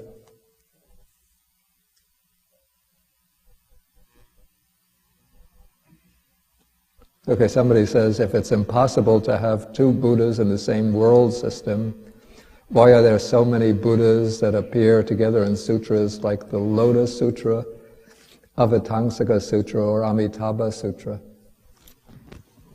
I mean, I'm not an expert in this area, but I think first what's said is that those sutras, these are the Mahayana sutras, are speaking about on the whole, they're speaking about different world systems. So in this case, they're taking world systems which are said to be in number like the sands of the river Ganges. And so in these different world systems throughout the universe, in principle, at the same time, there can be Buddhas, but in this world, the world of sort of under the reign or under the spiritual supervision of Gautama Buddha, there's not another Buddha arising at the same time. So in the Lotus Sutra, a Buddha from the past, distant past, sort of appears, how do you call this? Vashan? It's like a transformation body. He appears and he applauds the Buddha for teaching the Lotus Sutra, and then they have a conversation. So you can say that these sutras, I think that they're not to be taken literally as saying that two Buddhas are actually living and teaching in the same world system. But Rather, this is sort of an imaginative development in order to bring in what is called, to look at perspectives, or to look at things from a spiritual perspective rather than from the historical, factual perspective. So one has to understand these from coming from different perspectives. Okay, the next question. In late period Buddhism, non-duality asserts that impossible or possible are really the same. Is non-duality really a Buddhist teaching at all?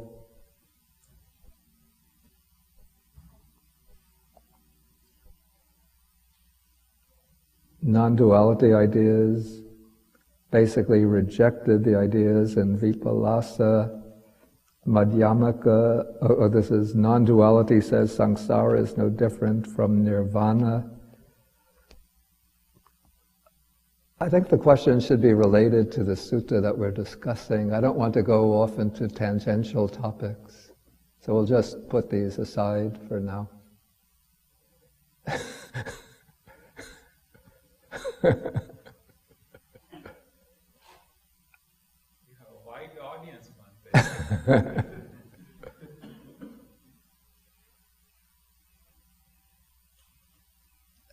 Any other questions, comments? Yeah. You explained that dhatu has two meanings. Yeah. When translated into English, but could you give the definition of dhatu in the sutta? I have no problem with The meaning, according to the sutta. It said that dhatu, let's see.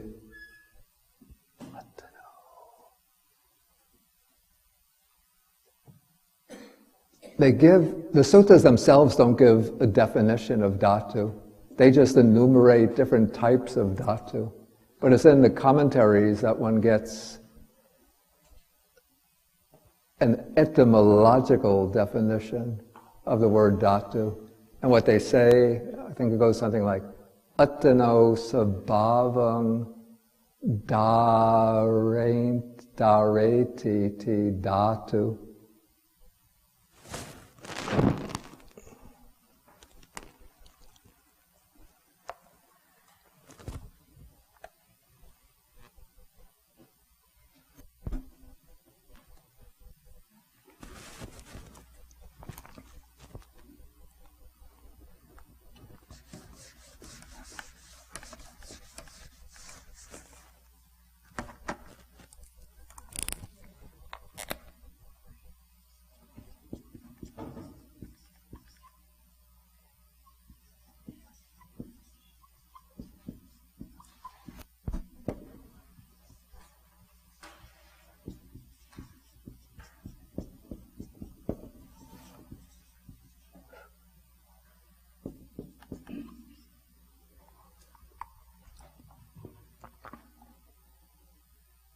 So dhareti, it supports or maintains its own nature.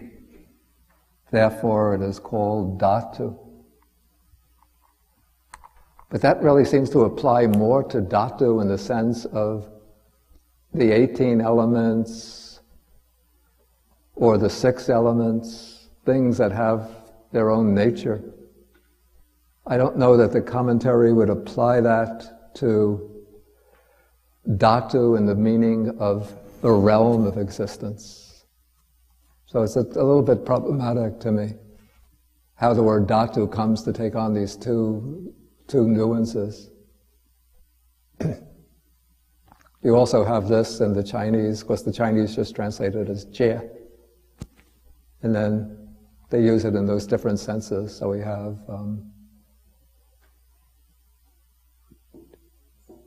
yu jie, se jie, wu se jie, right? For the 3 realms. And then also you have jie used for the di jie, shui jie, huo jie, feng jie.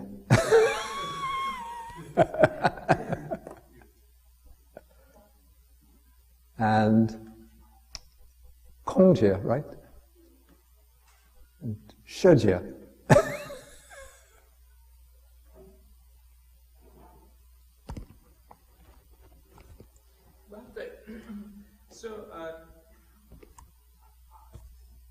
So the first part actually, it almost sounds to me also like a mode of contemplation, or seeing, like in Satipatthana Sutta, a way of practicing, right? Put these into practice. Yeah.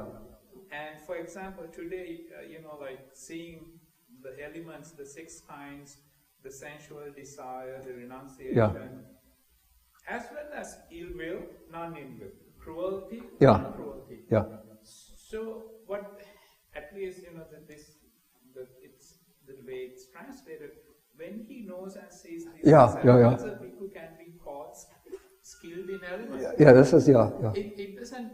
So even a person recognizing even those 3 bad qualities, those 3 defilements within oneself, in itself, is a purifying. It's a wholesome quality. Is that right? Yeah. So is this? So my question is actually, by that itself, it has a solution somehow comes out. You just have to know it when it's in it. In you. Yeah. I thought you were driving at something else, which struck me when you started the question, and it triggered a thought in my mind that it seems like there's some difference in these topics that are to be inquired into or investigated in the sutta, that the first sets, as you said, are like objects of contemplation or actual practices.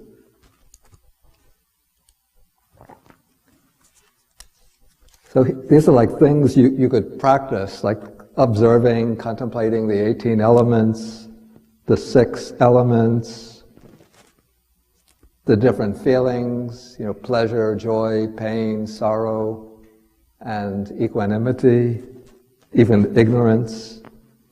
And then the 3 wholesome thoughts, 3 unwholesome thoughts.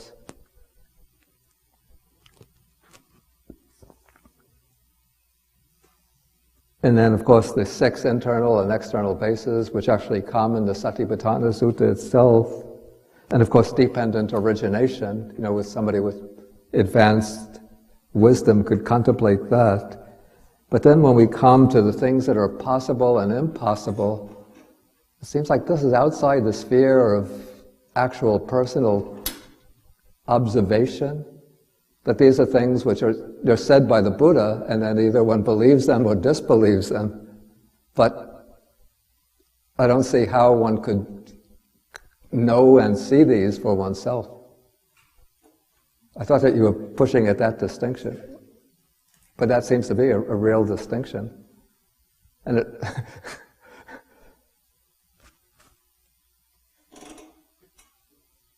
Dina, you look like you were going to make a comment. I'm the elephant in the room. Go ahead. I'm still really upset. We give room we accommodate in this room, whether they're mosquitoes or elephants, all of them are welcome. Mosquitoes, tigers, elephants. So let the elephant. You know what the elephant is. I mean, we go back and I don't want to be disrespectful. How can I say this without that? No, say whatever you ever. I mean, if we go back and look at the Buddha's behavior before he becomes enlightened, right? No, let's not do that. Let's just talk about the enlightened one. Yeah. The truly enlightened one. Yeah. I'm right where I left off before lunch. If you're truly enlightened, then how can you not see men and women? Yeah. I understand that men are superior to women in one way. You have physical power. Yeah. Okay. Otherwise, intellectually, if you look at us in school, we're pretty good. In fact, we're better than you until we discover you don't like us smart, and then we kind of dumb down. Of our lives. Yeah. No, there's truth in Maybe it. it's bad karma to be born a woman. I don't know. Actually, I've never seen that. I've never seen that in any of the early Buddhist texts. This comes to be a popular belief in. Okay, I don't even know. I don't know this stuff, so I'm just saying. No, they say. Someone who's so enlightened. For instance, you're enlightened. Well, and you do so much for girls. No, I mean. I'm not enlightened in the sense of realization. I know, but you're pretty smart. and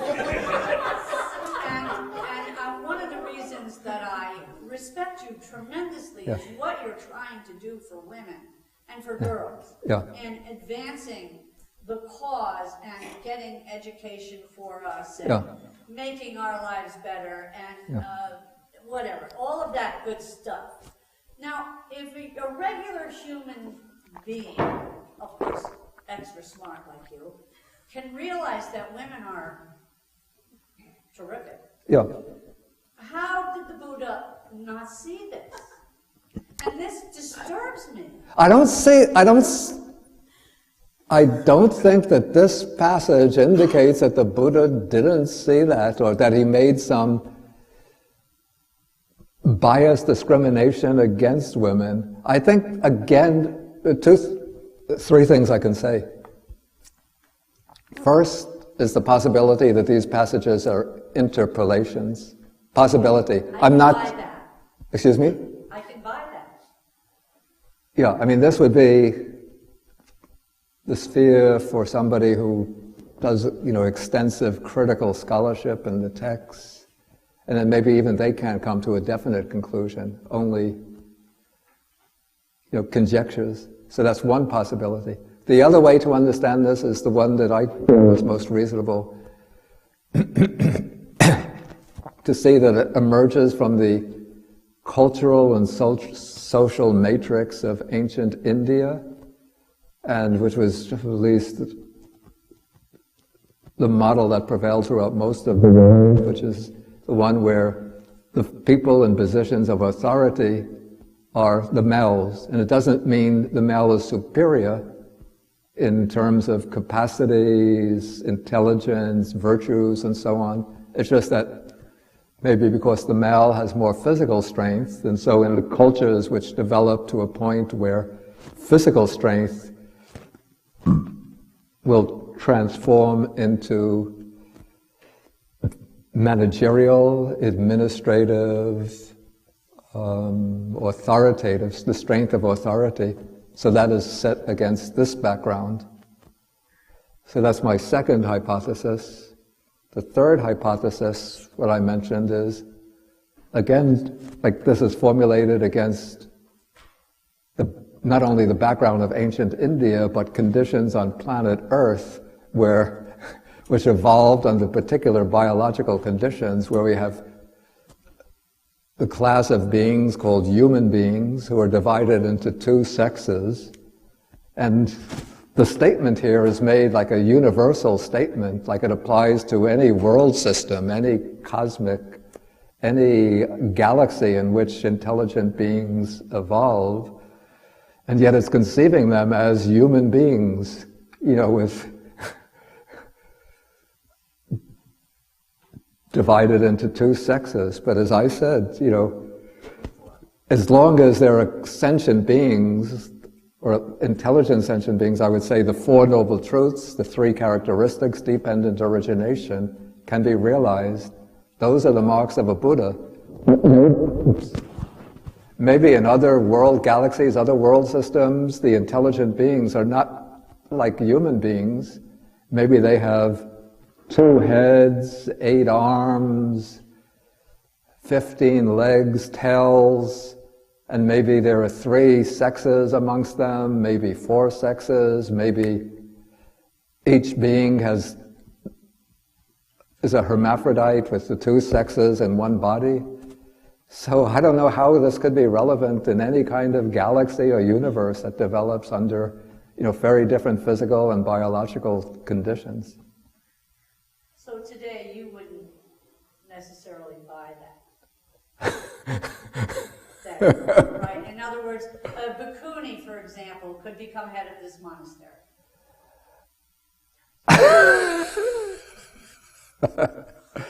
Yeah, definitely. Can become the abbot, yeah, or abbess, yeah. Okay. May I offer an answer? But she can't become president.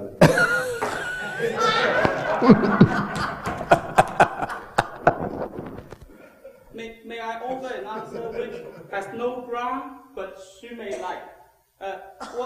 What makes a woman is the loving kindness to the offspring is so strong. As a woman, you keep on being a bodhisattva for aeons. Finally, you let that go, become a male, and reach Buddhahood. Without being a woman. Is there any in the sutra that a Buddha never born as a female before? No, exactly that's the case, yeah. So you are man's foundation. Without you, we don't exist. Thank you. Thank you. So the Janaka tales, was there ever a story where the Buddha was born as a woman, or was it always a man? I think in the Pali Jataka stories, he's always a male. But there are stories which sort of go back, which trace the Buddha's lineage or past, his karmic past, beyond those in the Jataka stories. And I think in some of those it said that he was a woman. One day, from what we understand even today, today the gender is a very important factor. Yeah. All over the world. But I suppose in India, even fairly recently, more than the gender factor was a caste factor. Was a what? The caste. A caste factor. That was the main. In fact, Buddha spoke up against that. Yeah. And what he said against that, against the caste system, probably can be used against the gender system also, if that was visible at that time. Yeah, but don't forget. It was like almost accepted. Yeah. In the sense that it's. In fact, that is one thing I like about the Oriental system. Yeah. Where the yin and the yang, they're in harmony, not in opposition. That they are together. It's part of nature. You know, it's the opposites. Yeah. It didn't say one is better than the other, or bigger than the other, or even strong. I think there are a lot of ladies who are stronger than me. I'm telling you, I'll be honest with you. Even physically stronger. I mean, there are like women weightlifters and wrestlers. Okay. So it's a really, I think it should be in harmony, and I like that. Yeah, and I should say that there are some suttas that one does find, particularly in the Anguttara Nikaya, which are denigrating to women. I have to say, I don't believe that those were spoken by the Buddha, even though they're ascribed to the Buddha. I have to say, because the Anguttara Nikaya is a collection of very short, at least many short suttas, and would just be very easy for misogynistic monks. But it's scary to think Yeah. that if one is called enlightened, that one would feel that way. So Well, I don't think that feeling, that kind of denigrating feeling, comes from the Buddha himself. That's what I'm willing to accept your reason number Yeah. two. That, Yeah. You know, but throughout religious literature, right? Eve is portrayed as evil also, and I don't know where can we even find anywhere Indira Gandhi. Where can we find anywhere that? Yeah, Indira Gandhi. That is. I said that I couldn't think of a powerful woman. And Mother Teresa, but she's not powerful in the same sense. Well, she's not. She's lived in India, but she's not Indian. Yeah. But I was talking about not the modern times, but up to modern times. Anyway, I'm willing to buy your second reason. So we can move on because it's just one of the things that disturbed me since 5th grade. I can't tell you how disturbing. I mean, men are always threatened by powerful women, and they tend to denigrate them in ways that. Yeah, I mean that could be the case. Yeah, that would certainly explain, as I said, these short suttas in the Anguttara Nikaya, which are denigrating to women. But Again, I don't find that this passage is denigrating to women at all. Because also, don't forget, it's also said here that it's impossible for the woman to become Mara, the chief of the evil ones. So it's chiefdom or authority rather than wisdom or virtue. That's the defining characteristics of these 4 or 5 types of beings that are mentioned. I come from Sri Lanka. Yeah. And for us, I think we respect the mother and the woman so very much so. I mean, to us it is maybe even more than the father sometimes, because she's the one who brought us up. Yeah, and not only that, but Sri Lanka, I think it might be the first country, or at least one of the first, that had a woman prime minister. The first. It was the first. Before Indira Gandhi or Rula Mir. She's the first. Sirimau Bandaranaike was in 1960, maybe the late 1950s even. Yeah. Whereas Indira Gandhi came in after Nehru died. It would be after 65 or so. Definitely, Bandaranaike was first. Yeah. And then Indonesia had a female leader too. Yeah. And then there was Golda Meir, but... Yeah, that's also later. Yeah, I know. Yeah. But even Sri Lanka has had queens. I mean, suppose in the history of Sri Lanka, they have had a number of queens. Queens who were the rulers of the country? Not the king. Not the king, queen. The queen was a ruler. This I didn't know about. And sometimes, it's not part of the Dhamma, apparently sometimes the queen becomes the king. Oh, that should be not remarkable at all. That should be quite... Okay, we're getting a little late. Maybe we take one more question, if anybody has an urgent question or comment. Whether you consider yourself an elephant, a tiger. I can ask one more. Okay. Well, my one more question would be, I guess the man's name was Moggallana. Yeah. He killed tons and millions of people, right? Oh, no, you're thinking of Angulimala. What's his name? Angulimala. I'm sorry. The one with the...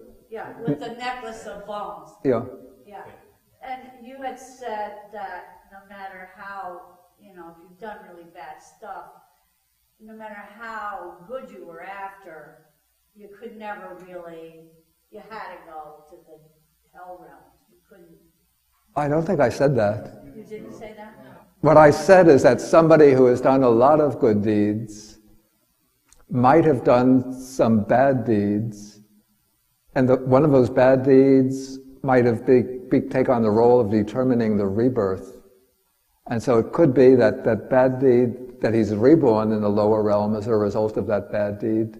But I said that the good deeds are not lost, the good karma is not lost, that will eventually mature and bring its results. But I didn't... In his lifetime, didn't he become a bodhisattva without ever dying? He became an arahat, and so he was liberated from birth and death. Right. Even though he had done, before he encountered the Buddha, he had killed a lot of people, it said. Not thousands and millions, but... Whatever, but I know it was a horrible thing he did. Yeah. But in this case, because he transformed, that bad karma that was due to ripen in this life, ripened in the form that he got beaten and abused when he went on alms round.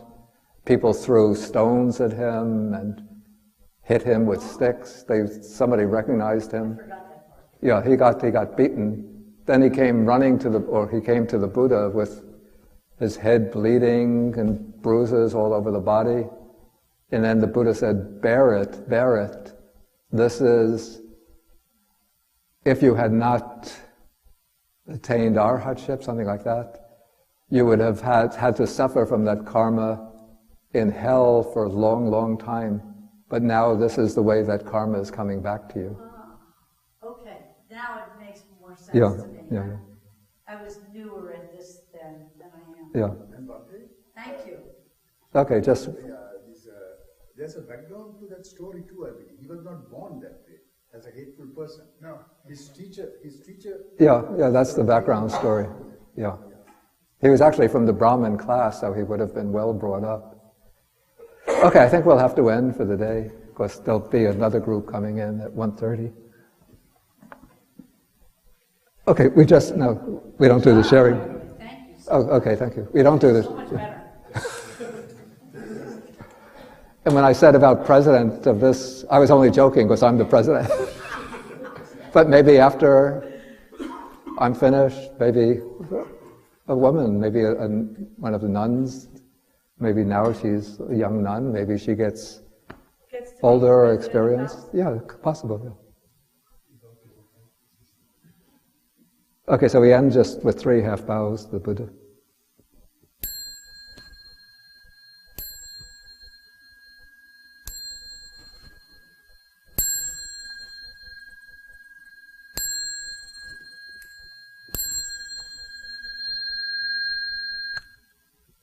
Dr. Bangla.